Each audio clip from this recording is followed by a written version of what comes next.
Hello, Ontario Education Online students, and welcome to our next unit about Egypt. This is an incredible unit because obviously we are going to learn about the pharaohs and the idea of mummification, but more importantly, we're going to learn about the legacies that Egypt gave us. So as you go through the unit, you will notice that we do talk about, most of the time, we talk about the same kinds of topics: life, art, science, throughout all the different legacies, but you're going to learn it from the perspective of the Egyptians. You're going to be asked to think like an Egyptian in one of your activities. You're going to be asked to evaluate the different pharaohs. And you'll notice that some of the pharaohs had long lasting impact and others were kind of come and go kind of pharaohs. They didn't impact things as much. But when we do talk about the pharaohs that did impact, you're going to ask yourself, why were they so impactful? For example, if we talk about King Tutankhamun, he was a young pharaoh when he passed away. In fact, he hadn't really done much in his time because he was so young. So why is it that he's so important to us? Well, the reason why is because he was so young.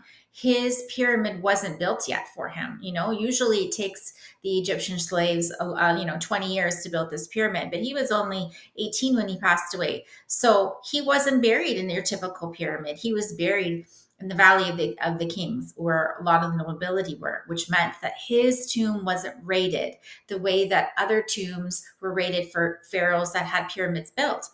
And because of that, because he died so young and because he didn't have his pyramid built yet, that place was not rated.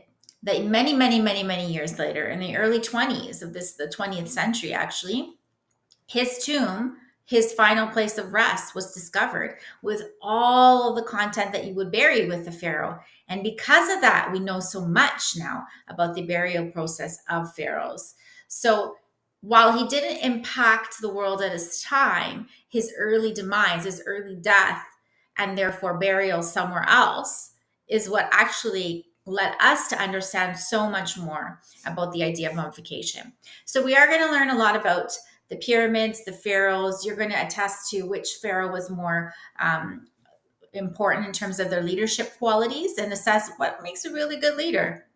At the end, you're going to be given an assignment where you're going to either create a visual timeline of key events and moments throughout the Egyptian history and time, and that spans, like 2,000-3,000 years, or you're going to create your own model. So this is really great for people who are really hands-on and like to build their own things, that you're going to create your own model of an important legacy in Egypt. So whether that be a pyramid, whether it be the step pyramid, whether it be the Sphinx, whether it be the idea of the burial process and you're creating your own mummification system and burial process labeling, the different canopic jars, that's up to you. But you can get as creative as you want with either your visual timeline or your model. So just keep that in mind as you're going through the lessons. What is it that you're going to want to do to demonstrate the legacy of Egypt. And at this time, you can also do a legacy of Mesopotamia as well.